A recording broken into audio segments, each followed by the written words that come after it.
All right, guys. So Instablog reposted this tweet by Mr. Owolabi at Owolabi Tunbi. All right. The tweet says this generation of youth will produce a large number of unmarried men. It is so obvious. I mean, this is so true. This is so true because the data backs this tweet up. Let's look at the first data by our world in data. I'm going to pin all I'm already here. You will see right here that in 1940 the marriage rate was very high, but if you go down to 2020, it's very low. All right, it is very low. You can see for United States, South Korea, Poland, United Kingdom, and Mexico. And I can bet you, if we show if we can find Nigerian data, you'll see that it's very low as well. Because, and maybe we'll explore it. I will tell us why later. What I think are the reasons. Okay, just another data. Let's just look at what Morgan Stanley they are saying. Now, Morgan Stanley is an investment banking company in the US, and this is their research. They came up with this report that says, based on Census Bureau historical data and Morgan Stanley forecast, listen to this: 45% of prime working age women, ages between 25 and 44, will be single by 2030, the largest share in history, up from 41% in 2018. In 2018, we have 41% of women are single, but in 2030, the forecast is it will rise to 45%.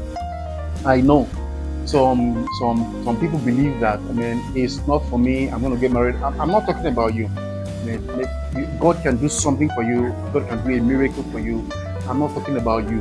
All right, but I'm saying that in the generality of the public, most women will not be married. They will not find husband. They will not have children. They're going to be single. All right, that's what the data is saying. But let's even look at what's funny.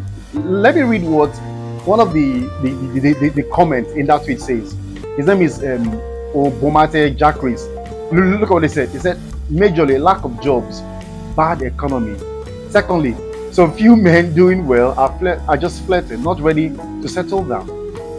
And for some, they just prefer being alone and do not want headaches for marital issues. But for me, marriage has been a blessing. That's beautiful.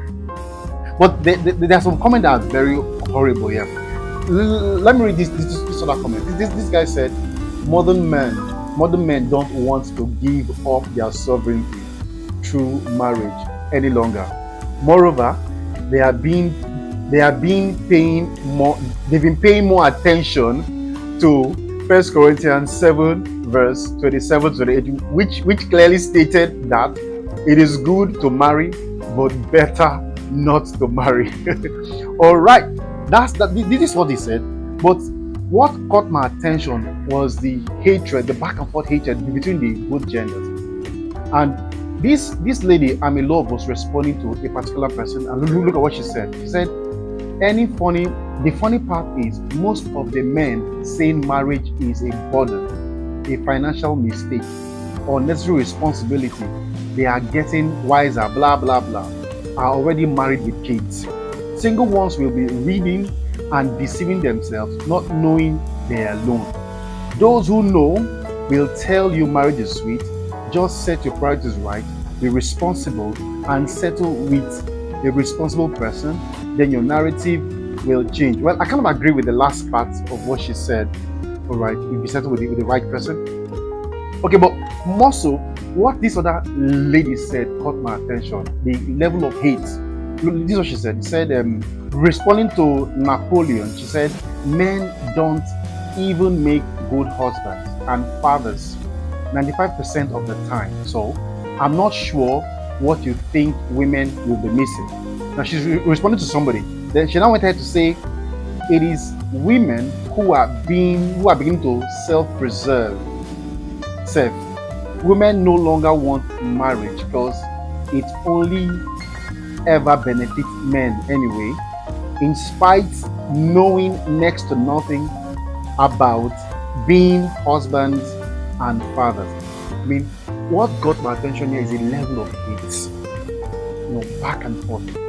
If you see this level of hate, I am thinking that the next generation, they are gone. Because if we are spewing this amount of hate between men and women, the woman is saying women don't want men, men are saying don't want. So how are we going to raise families? See, my opinion, we need each other. You have to stop talking hate. You have to stop spewing hate online. All right, you might be hot, it doesn't mean you should try to impute that on other people. Other people are from stable families. Let those that want to marry get married. My opinion, marriage is sweet. I think as a community, as a society, we need more stable marriages. We need more of them. So if people are spewing hate like this, what happens is this: it poisons the mind of people who are married. So the guys, they will start becoming afraid, they'll start becoming skeptical, and so they will not want to commit anymore. And you need men to commit to marriages, right? Because it is men who gives the commitment. So if the men are not committing, you're not going to have marriage. So we need the less of the hate and more love. But for me, just thinking about it, what could be the reason why we have less marriages? You see the data I showed earlier.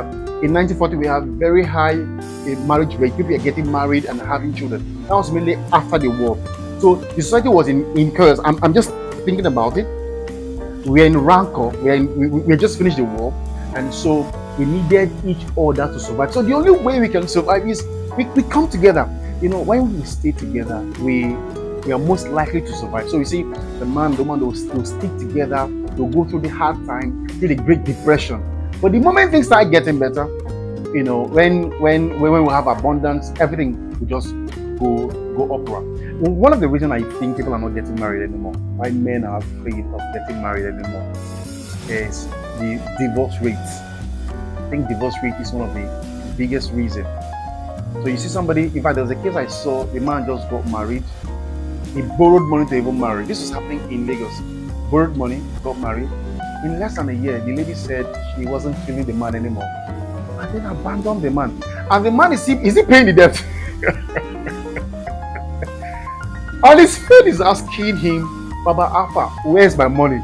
The guy is telling him, my wife don't divorce me. He's still paying debt. So if we see this kind of thing happening over and over again, you'll be asking yourself, if this is happening, why should I want to risk it? In fact, the divorce rate last I saw was 52%. That's incredibly high. Now ask yourself, if you're to start a business and the failure rate is 52%, do you think you want to start that business? Let me rephrase that. Supposing you are in a plane and then the plane was about to crash, and then maybe the hostess handed you a parachute and said you have to jump down. But just a quick note, this parachute has 54% chance of failing. Will you want to jump? If you know you have 52% chance of failing. So when people see the level of divorce rate, it discourages people from getting married. That's one of the reasons I think is discouraging men from getting married. Another reason I think is feminism. I wrote them down. I think feminism is a big factor. Trying the idea that you and your husband are partners. So the women are no more submitting. So the men are no more becoming responsible. That idea of equality, it's another factor. I think this is purely my opinion now. I think feminism has done a very bad job, in making people afraid to commit. I think so. Another reason I think is bad economy. All right. So when you see, like for example, if you compare economy today and where we were in 2011, in 2011 we experienced more marriages. I don't have the data on this, but I'm sure that if you look at the data, you see we had more marriages in 2011 than we have today, because the economy was better. So people had money, so they could easily get married. Another reason I'm thinking will be, still talking about equality now that we're doing equality, you see, in some companies they have to employ, they hire like 50 men, 50 women. While that is a good thing, but this is what happens when you hire 50 men and 50 women. You empower 50 men and 50 women. Now, when the men have money, as men, when once they are very stable, the next thing they want to do is they want to get married. Once a man is very, very stable, is doing okay, assuming every other factor is constant, like he's from a decent family, an average person, just doing okay. The next thing will be marriage. He wants to settle down. I mean, that's how men have always been. They want to settle down. So when you empower men, you create families in a way. On the other hand, you've empowered 50% of the women. What happens is this: because they're empowered, it becomes difficult to find a suitable spouse for them. Let me give a practical example. Supposing you have a woman who is earning like 3 million naira. Now, this woman is less likely that she want to settle down with somebody who earns lower than her. Let's say somebody who's earning 500,000 or 300,000. Less likely she will settle down with that person. So what happened is that she'll be looking for somebody who earns the same amount that she's earning or more. And the person who's getting that same amount that she's earning probably wouldn't want her, wouldn't see her as her first choice, because she won't be so much impressed by what the man will be giving her. In that case, she might remain single. So I think bad economy and this feminism is a big factor. Another factor I think is social media. So you have a lot of people spewing hate, like this lady did. I just posted that comment now. Spewing a lot of hate. Now when you spew hate like this, they kind of infect people's mind with hate, and then they start hating the opposite sex. When you hate the opposite sex, who is gonna marry you? When you spew hate like this. In fact, there was one I saw that the guy was about to marry this lady, and then somehow someone sent what she posted some years ago to him. And then he looked at that and said, if this girl thinks that, why should I commit to her? All right. So my point is, social media is agog with a lot of hate these days. And I'm asking people, both men and women, stop spewing hate on social media. Because when you do this, what happens is that you discourage people who wants to get married. And we need lots of marriages. To have a stable society, we need the family units. We need the man, the woman, the nuclear family unit. We need that. So if you spew hate, you're destroying that. Another reason I think is the hookup culture. I think this is the last reason I want to say here. The hookup culture. We have a lot of people doing hookup, and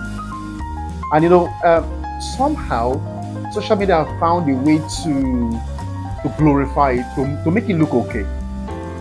Now, if you do hookup, I'm not condemning you, but I'm saying the hookup culture, has enabled a lot of delusion from the opposite sex, and this has also affected marriage rates. Right? These are all my opinion. I don't have data for everything, but the data I have, I've shown them. These are purely my opinion. I'm thinking these are some of the factors: bad economy, feminism, and equality. This rise in you see when pursuing career. Now you pursue career from let's say from 23 till like 35, and then you want to settle down at 35. At 35, you're not as attractive. Most men wouldn't want to settle down with you at 35. I mean, it's just a sheer fact. Most men don't want to settle down with a 35-year-old. They want a 24, 25-year-old, which is just a normal thing. They want a 25, a 23, 25, 26-year-old. So when you get to 35, 38, you're less attractive. You're not as beautiful. You're highly opinionated. So this chase, this pursuit for career growth by women is also part of the reason, which is fueled by feminism. I'm aware that everything I say may not be correct, and you have your opinion. I'd like to see what you think. If you disagree with me, I'd like to see what you think in the comment section. If you don't like it, please, I'd like to see what you think. And better still, I'd like to see data.